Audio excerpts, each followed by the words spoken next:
Nos escucha el pastor Plácido, la hermana María y el hermano Andrei, nos escuchan todos.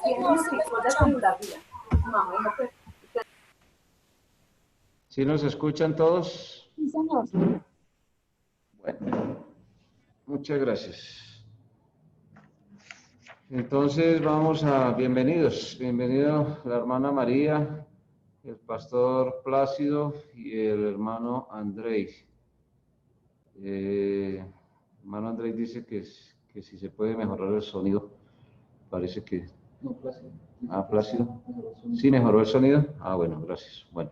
Buenas noches. Todos nos escuchan, entonces, nuevamente bienvenidos. Gracias por las oraciones y también gracias por acompañarnos en estas clases de instituto para la gloria de Dios. Les decía que el miércoles anterior empezamos a partir del capítulo número 24, siglo XI, aparece una serie de congregaciones, o se empiezan a gestar una serie de congregaciones ahí que venían bajo la autoridad de las iglesias que estudiamos, los paulicianos. Es muy bueno recordar que durante este tiempo estaba en pleno apogeo lo que se conoce como históricamente la Edad Media, que empieza cerca del año 400 y termina cerca del año 1400 después de Cristo. En el siglo XI o a partir del año 1100 aproximadamente, pues se profundizan una serie de guerras contra los musulmanes por parte del catolicismo romano. Si ustedes pudieron observar de pronto alguna información con relación a las cruzadas, pues sería excelente que se pudiera como tener ese punto de referencia también. Mientras la Iglesia de Cristo estaba predicando el Evangelio, defendiendo la sana doctrina, pues muchas otras congregaciones estaban ocupadas en otro tipo de cosas, obviamente alejadas de la palabra de Dios. Entonces, es el contraste que hay que hacer ahí muy claramente. Terminamos en el punto 2 con relación a las doctrinas, recordando cómo la intercesión de Cristo es absolutamente suficiente. Hoy vamos a partir del punto 3, y un poquito adelante. Punto 3, exacto. Eso es lo que empezamos ahí. Vimos el punto 2, las doctrinas. Vimos hasta terminar ahí. Y vamos entonces a partir del punto 3. Dice que Pedro de Bruys empezó su trabajo en el año 1104 y continuó hasta el año 1124. Y pues está hablando de otras personas que le acompañaron también, Enrique Lausana y otros compañeros predicadores también de las iglesias del Señor Jesucristo.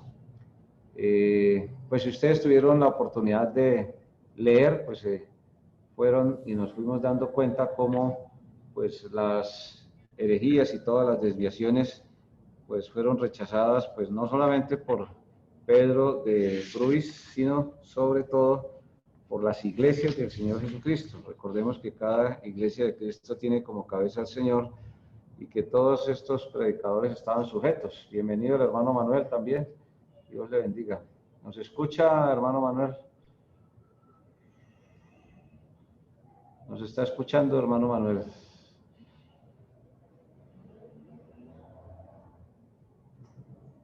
Sí, señor, sí los estoy escuchando. Buenas noches, buenas noches. Muy bien, entonces nos llama la atención. Buenas noches. Nos llama particularmente la atención que pues ellos diferenciaron muy precisamente la doctrina. Por ejemplo, en el segundo párrafo dice: los petrobrusianos enseñaron que el gobierno de la iglesia es democrático e independiente. Eso significa que ellos no se unieron, esas iglesias no se unieron con el Estado, no recibieron dineros públicos del Estado, y pues obviamente se mantuvieron en la sana doctrina en todos los aspectos, en lo espiritual, en lo intelectual, emocional y material. Y hace toda una descripción en ese párrafo, ¿sí? Cuando dice que ellos fueron completamente anticatólicos, pues está diciendo claramente que tenían una sana doctrina completa, si no el 100%, por lo menos un alto porcentaje de la sana doctrina, ¿sí? Por ejemplo, la llamada doctrina de la transustanciación, un poco más adelante, pues es rechazada también por Pedro de Bruys y obviamente por las iglesias del Señor Jesucristo. Si avanzamos un poco en el texto, vamos a ver también, hay un pasaje, hay una parte donde menciona a otra persona, Enrique de Lausana, al terminar el párrafo, 1, 2, 3, 4, 5, 6, al terminar el séptimo párrafo menciona a Enrique de Lausana. Dice Valioso Bautista de los Valles de Suiza, 1116, un poquito más arriba. Ahí, dice Enrique de Lausana. Dice, Enrique fue un monje de Cluny. Hay un poquito antes, habla de que Cristo estaba preparando a la persona de Enrique de Lausana, Valioso Bautista del Valle de los Alpes. Son contemporáneos. Entonces, Enrique fue un monje de Cluny antes de su unión con Pedro de Bruys en sus labores. Aún antes de que Enrique llegase a ser un petrobrusiano, tuvo un carácter sin reproche. Es decir, que fue un verdadero creyente. Y empezó a reformar la Iglesia Católica, pero los obispos y los sacerdotes, dice ahí literalmente corrompidos, no pudieron aguantarla y por lo tanto tuvo que salir de la Iglesia Católica. Uno de los grandes reformadores de la Iglesia Católica lo menciona un poquito más adelante, Lutero. Obviamente, pues ese trabajo lo haría unos 300 años después, Lutero, pero aquí hay antecedentes de esfuerzos por reformar la Iglesia Católica. El crítico problema de reformar la Iglesia Católica, pues pasaba porque necesitaban arrepentimiento y fe en Cristo, necesitaban dejar todas esas prácticas y necesitaban dejar todas esas enseñanzas erróneas, todas esas doctrinas y mandamientos, tanto de demonios como de hombres, y por lo tanto, pues como no querían arrepentirse ni creer en Cristo, pues era inútil hacer un intento de reforma válido. Ese es un punto clave, ¿sí? Una congregación del Señor Jesucristo se fundamenta desde el principio en la enseñanza de la verdad, y como no solamente la Iglesia Católica, sino muchas otras congregaciones o religiones hacen una mezcla de verdad con errores a veces totalmente contradictorios, pues es imposible, ahí no es posible. Se podría hablar mucho de eso, pero el punto central está ahí, ¿sí? No puede haber verdadera espiritualidad si no se recurre a la palabra de Dios, si no se recurre a los principios bíblicos que parten del arrepentimiento y de la fe en el Señor Jesucristo. Hay muchísimos textos que podríamos usar, pero hay uno que es supremamente clave. Hablando Cristo a punto de ir a morir a la cruz en Juan 16, versículo 12,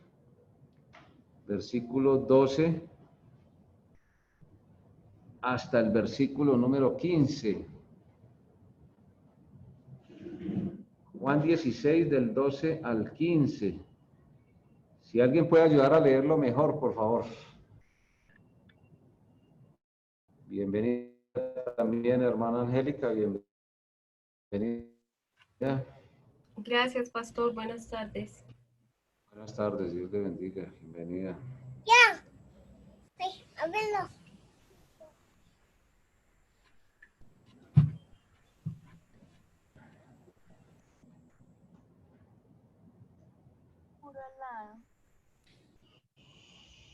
Juan 12, del 16 al 15. Sus discípulos no entendieron esto al principio, pero después, cuando Jesús fue glorificado, entonces se acordaron de que esto se había escrito de él y de que le habían hecho estas cosas. Y así, la multitud que estaba con Jesús cuando llamó a Lázaro del sepulcro y lo resucitó entre los muertos, daba testimonio de él. Amén. Gracias, hermano. Juan 16, 12. Ay, qué pena, Juan 12. Yo leí, qué pena con ustedes. Juan Así. 16, Juan dice 16, del 12. 16, del 12, 12 sí, al, Juan. 12 al 15. Bueno, qué 12. pena. Tranquilo. Es Juan 16, 2. Aún tengo Sí. muchas cosas que decirles, pero ahora no las puedo soportar, no las pueden soportar. Pero cuando Él, el Espíritu de verdad venga, los guiará a toda verdad, porque no hablará por su propia cuenta, sino que hablará todo lo que oiga y les hará saber lo que habrá de venir. Él me glorificará porque tomará de lo mío y se lo hará saber a ustedes. Todo lo que tiene el Padre es mío, por eso dije que Él toma de lo mío y se lo hará saber a ustedes. Amén. Pues saltémoslo un poquitico más arriba desde el verso 14, puede ser el énfasis ahí. El 14 dice, Él me glorificará porque tomará de lo mío y se lo hará saber a ustedes. Ajá. Muy bien, entonces, ¿por qué estos predicadores finalmente desistieron de la idea, del propósito, del empeño y del esfuerzo de reformar el catolicismo romano o de reformar cualquier otra congregación que sea parte de lo que Dios enseña? Porque es que el Espíritu guía, dice, guía a toda la verdad. Sí, no dice guía a una parte de la verdad. Los apóstoles, discípulos apóstoles en ese momento que eran miembros de la iglesia del Señor Jesucristo, estaban recibiendo las instrucciones finales, ¿sí? Pero ellos todavía no podían entender, comprender, asimilar determinadas realidades espirituales, ¿sí? Todavía no les había sido dado el Espíritu en sus vidas. Eso sucedió después de que Él resucitó y hemos estudiado varias veces el pasaje, ¿sí? Pero por si de pronto no se, de pronto se ha olvidado, en Juan 20, 22, Cristo dice, habiendo dicho esto, sopló y les dijo, recibid el Espíritu, Juan 20, 22. El Espíritu empezaba a habitar dentro de ellos ya. Una cosa era el Espíritu sobre los creyentes en el Antiguo Testamento y otra cosa fue el Espíritu dentro, haciendo morada dentro de los creyentes. Por eso, intentar reformar cualquier vida, ¿sí?, sin tener en cuenta lo espiritual, empezando por lo que hace el Espíritu. ¿Qué hace el Espíritu? Convence de pecado, de justicia y de juicio. No tenemos el tiempo para mirar todos los antecedentes, pero ustedes lo pueden ver en Juan capítulo 16, a partir del verso número 7. Pastor, perdón, pero una pregunta. Sí. Es sobre el Espíritu. Mire, Dios, todos tenemos muy claro, Dios todopoderoso, creador del cielo y de la tierra, creador del universo, creador de todo. Es Dios Padre, Dios Hijo y Dios Espíritu Santo. Nos deja el Espíritu Santo.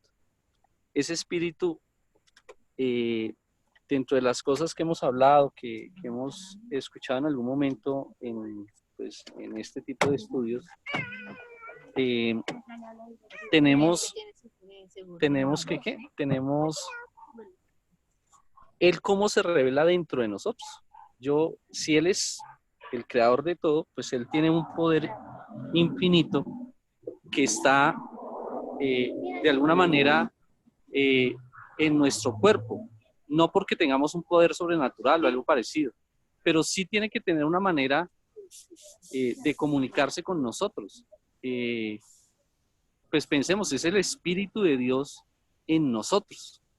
Yo no Sí. sé, yo alguna vez le compartí al pastor que yo he tenido algunas situaciones que les compartí en su momento. Yo digo, yo siento que es el Espíritu de Dios hablándome en algunas cosas sobre decisiones que tenía que participar. ¿Cómo se explica eso? ¿O cómo le dice uno a una persona, no, eso no es Dios hablando? ¿Cómo funciona el poder de Dios dentro de uno sin que se note? O no sé cómo, no sé si me estoy explicando. ¿Ah? O sea, ¿cómo se manifiesta el Espíritu a través de nosotros? ¿Sería la pregunta? Sí, concretando sería eso. Bueno, el Espíritu se manifiesta a través de los frutos. En Gálatas capítulo 5, versículo 22 dice, más el fruto del Espíritu. ¿Sí? En Romanos capítulo 8, podemos mirar la cita. Romanos capítulo 8, versículo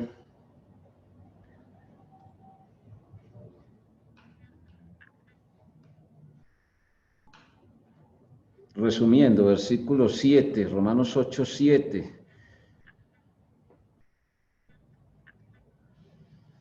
Romanos 8, 7.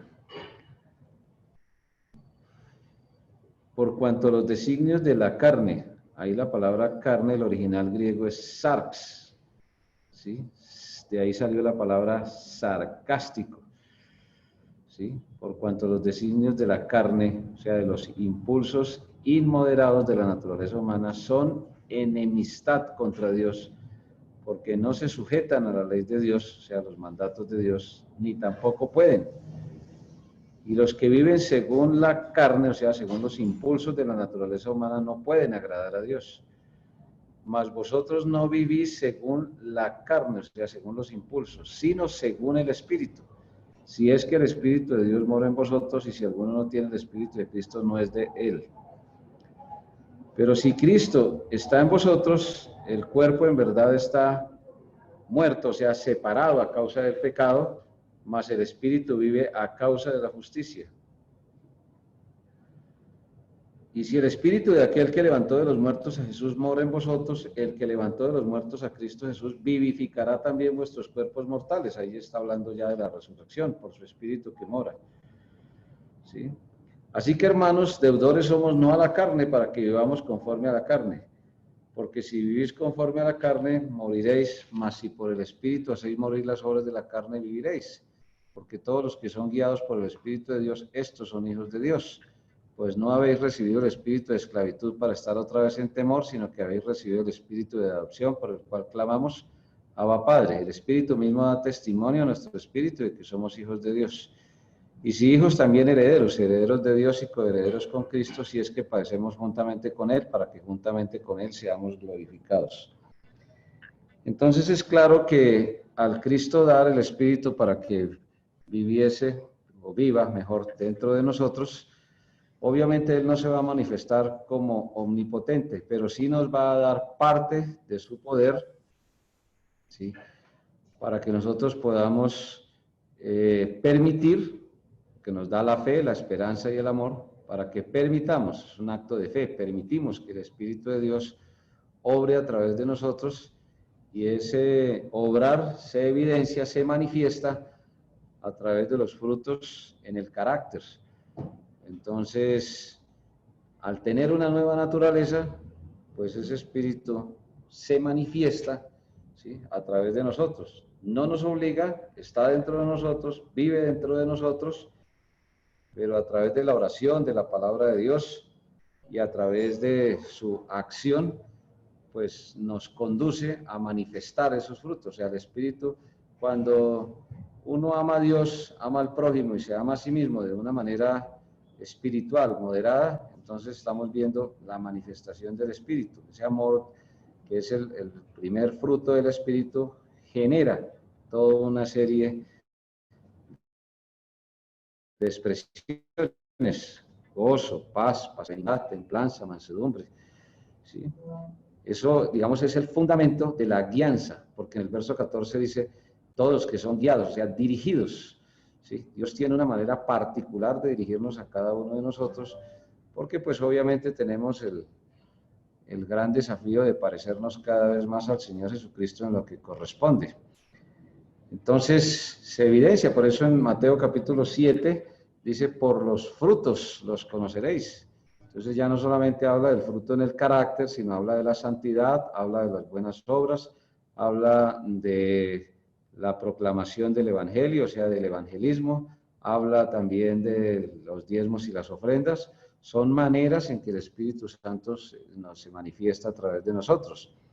Si uno va, por ejemplo, a irse en contra de la voluntad de Dios, inmediatamente el Espíritu Santo nos redarguye, utiliza nuestra conciencia y nos dice, ¿sí? O sea, nos demuestra nuestra culpabilidad. No es que vayamos con nuestros errores, no es que vayamos a escuchar en tonos audibles la voz de Dios, porque eso no dice la Biblia. Muchas personas que dicen, es que yo escuché la voz de Dios, no aparece descrita la tonalidad, los tonos audibles de la voz de Dios. Sí, o sea, la voz de Dios no significa que solamente se pueda manifestar en tonos audibles como nosotros nos podemos comunicar, no, Dios tiene formas de comunicarse sensibilizando la conciencia nuestra, ¿sí? Obviamente eso tiene elementos sobrenaturales que pues para nosotros es en algunos casos, inclusive el apóstol Pablo ahí en 2 Corintios capítulo 12 dice que pues él en revelación estuvo en la gloria eterna y que escuchó palabras que pues no es dado, o sea que no tuvo la capacidad, ¿sí? Palabras inefables, ¿sí? Inefables significa pues tan sublimes que no les es dado al hombre expresar, ¿sí? Entonces,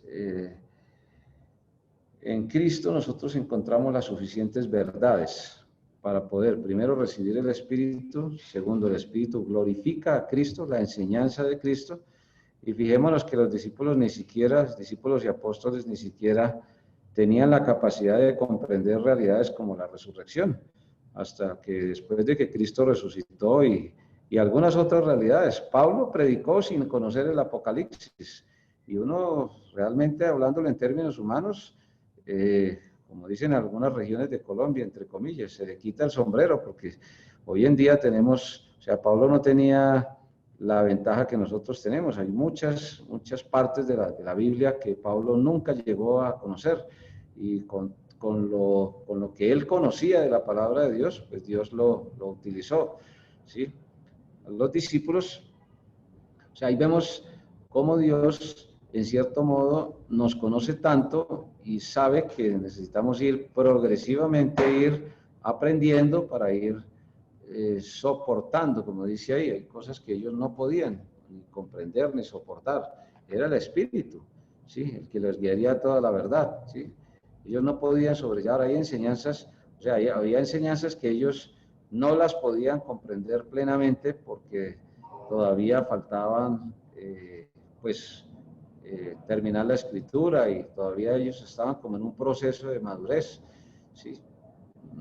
Dios es omnisciente y Él puede pensar de una manera muy diferente a como nosotros, eso es supremamente claro. Entonces aquí vemos el asunto progresivo, ¿sí? Ahí la importancia de ir alimentándose de la palabra de Dios. Si hacemos la comparación, podríamos decir que es similar a la de un niño, ¿no? Un niño en Cristo, nos vamos alimentando, como dice ahí, ¿sí? Con alimento muy liviano, pero ya cuando vamos avanzando el alimento va siendo más sólido. Igual sucede con un niño en la crianza física. El niño no soporta ciertos alimentos en los inicios de su vida terrenal. Necesita ir avanzando, ir madurando su capacidad digestiva. En el caso de nosotros espiritualmente vamos también de esa manera, ¿sí? Por eso es que siempre tenemos que estar aprendiendo. Entonces, es eso, es la manifestación del Espíritu, se evidencia, se prueba, ¿sí? Ahí lo dice claramente Cristo en Mateo capítulo 7, dice, por los frutos los conoceréis, ¿sí? Mateo capítulo 7. Podemos mirar ahí, verso 16, verso 15, dice, guardaos de los falsos profetas, Mateo 7:15.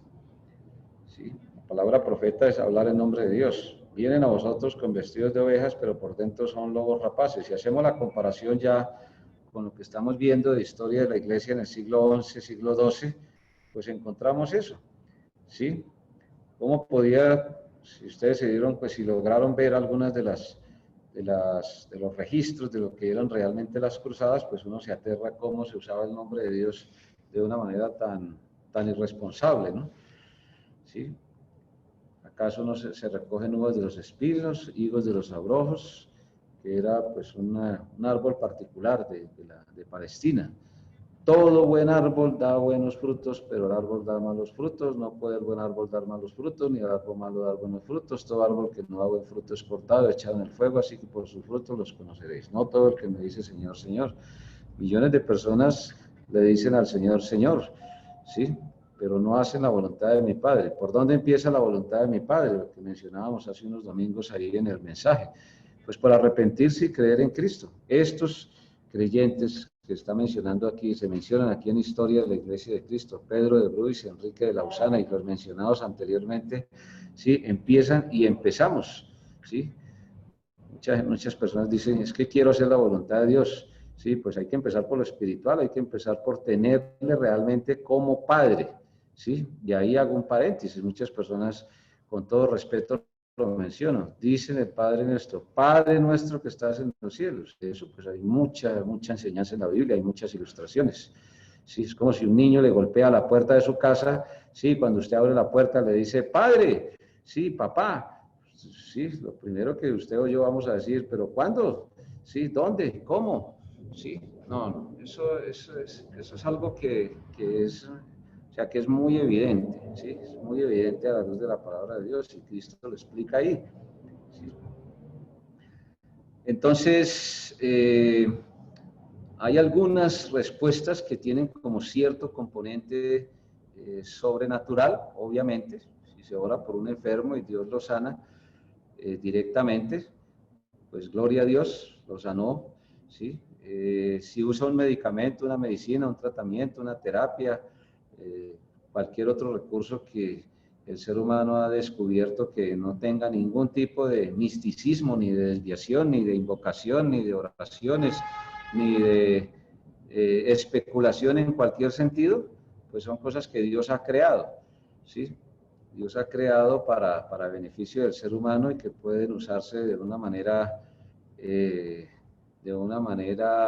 justa, sin engaño, porque es que el asunto está ahí, en el engaño, ¿sí? Eso es lo que Dios quiere evitar al ser humano, ¿sí? Que pues nos desviemos por los engaños, ¿sí? De ahí la validez de estos predicadores. Dice aquí que en lugar de formar nuevas congregaciones, ¿sí? Como lo hicieron Calvino o Lutero, ellos tuvieron elementos positivos, claro, regresaron en cierto modo a la Biblia, tuvieron vidas en cierto modo consagradas. Yo no podría discutir en cierto modo, porque es un asunto entre la persona y Dios, que Calvino, Lutero, Zwingli, todos esos grandes reformadores que se les conoce históricamente, seguramente se arrepintieron y creyeron en el Señor Jesucristo, pero a la hora de acoger la sana doctrina, pues hay que sobrellevarla, hay que soportarla, ¿sí? Por eso dice Cristo, ¿sí? A través de su palabra, y dice Pablo a Timoteo, vendrá tiempo en que no sufrirán la sana doctrina, ¿sí? Porque es que la sana doctrina es totalmente contraria a la carne, al impulso humano, al deseo humano, ¿sí? El deseo humano está viciado, ¿sí? En algunas ocasiones por egoísmo, en otras ocasiones por otro tipo de intereses, ¿sí? Ejemplos hay en la Biblia en buen número. Entonces, hermanos, es muy claro aquí, o sea, aquí esta parte es supremamente importante en la parte de la historia de la iglesia, porque estas personas, estos predicadores, lograron con el poder de Dios mostrar eso, ¿sí? En lugar de empuñar las armas en el catolicismo e ir a matar musulmanes, lo que hicieron fue predicar el evangelio de Cristo. El contraste es muy claro, ahí se ve el fruto del Espíritu, porque pues ahora Dios también, ¿sí? Amaron al prójimo, ¿sí? Predicando, empezando por la predicación del Evangelio de la verdad, y obviamente también en último lugar, pues a ellos mismos, ¿sí? Bueno, está un poquito inestable aquí el internet, pero pues esperamos que estén ustedes escuchando. Se escucha bastante entrecortado y algunos apartes no se escuchó absolutamente nada, pastor. Ya. Sí, ahí sí es la señal que está bastante inestable. No sé si tienen alguna inquietud, algo que no haya quedado claro.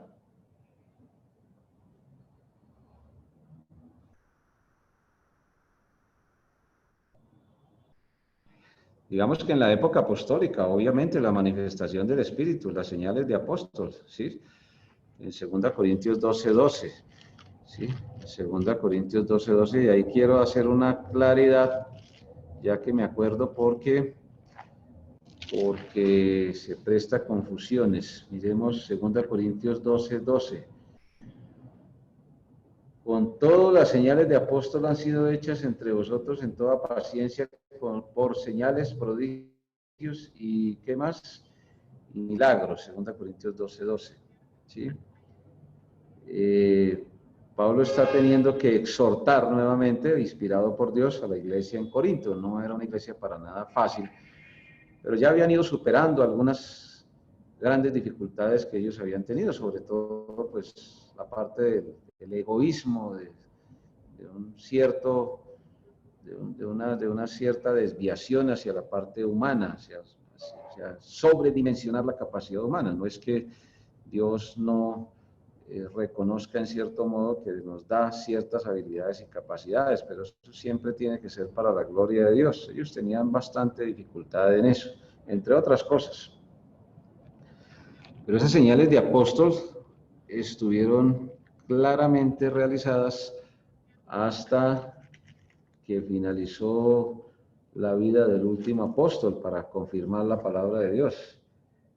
Pero no solo los apóstoles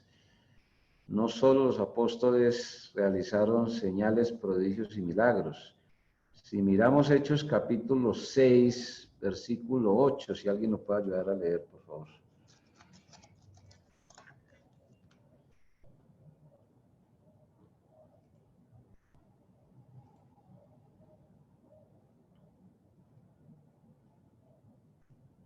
Hechos capítulo 6, verso 8. Si lo tienen, por favor, lo pueden ayudar a leer. Y Esteban, lleno de gracia y de poder, hacía grandes prodigios y señales entre el pueblo. Entonces se levantaron unos de la sinagoga llamada de los libertos y los de Cirene, de Alejandría, de Sicilia y de Asia. No veo bien acá, perdón. Disputando con Esteban, pero no podían resistir a la sabiduría y al espíritu con que hablaban. Veamos el 11, que es tremendo. Entonces sobornaron a unos para que dijesen que le habían oído hablar palabras blasfemas contra Moisés y contra Dios. Amén. Gracias. Ahí en adelante pues, sabemos lo que aconteció. Entonces, pues Esteban era uno de los diáconos de la iglesia de Jerusalén, ¿no? Y aquí lo vemos, dice, lleno de gracia y de poder, hacía grandes prodigios y señales entre el pueblo. Entonces, no solamente los apóstoles, o sea, discípulos y apóstoles hicieron grandes prodigios, señales y milagros. También hubo otras personas. ¿Cuál es el concepto por excelencia que se debe tener en cuenta? Que no se debe perder de vista. Que fue durante el tiempo apostólico. ¿Sí? Cuando dicen señales de apóstol, no indicaba que solamente los apóstoles iban a hacer señales, prodigios y milagros. No. En algunas ocasiones fueron los apóstoles, pero en otras había otras personas que también hacían señales, prodigios y milagros, como este caso, el caso de Esteban, ¿sí? Un caso específico de los apóstoles está en Hechos 5:12. Fijémonos que aquí dice que sobornaban a los que habían oído hablar palabras blasfemas contra Dios. No podían resistir la sabiduría y al Espíritu con que hablaba. O sea, el Espíritu de Dios le decía las palabras a Esteban, ¿sí? No había Biblia terminada, ¿sí? Apenas estaba en construcción y era el Espíritu el que le daba las palabras, o sea, lo guiaba, lo dirigía, ¿sí? Y podemos ver que había un control del Espíritu, no especulativo, no, simplemente que sus palabras eran de la sabiduría que Dios le daba, ¿sí? O con la sabiduría mejor que Dios le daba, ¿sí? Ahí se ve la dirección del Espíritu, se ve la influencia del Espíritu, se ve la manifestación del Espíritu. ¿Sí? Hechos 5:12 dice, y por la mano de los apóstoles se hacían muchas señales y prodigios en el pueblo y estaban todos unánimes en el pórtico de Salomón. El pórtico de Salomón. Muy bien.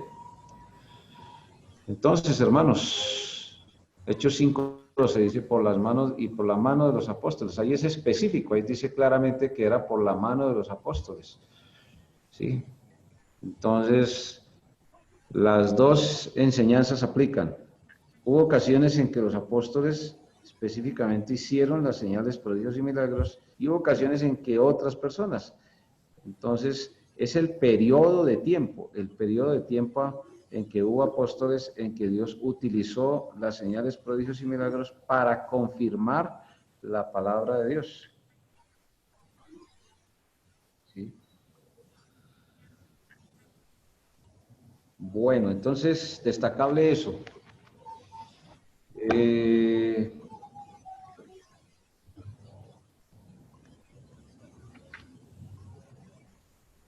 Pues van a ser las 7, yo creo que nos corresponde dejar aquí. No sé si tienen alguna otra pregunta, algún otro comentario, alguna otra aclaración. Como conclusión. Sí, Pastor Plácido.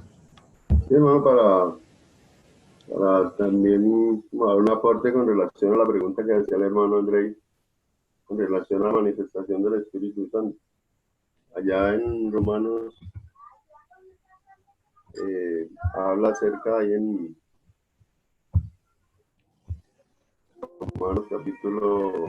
Romanos 8:16, habla acerca de, dice que el Espíritu Santo mismo da testimonio a nuestro espíritu, de que somos hijos de Dios.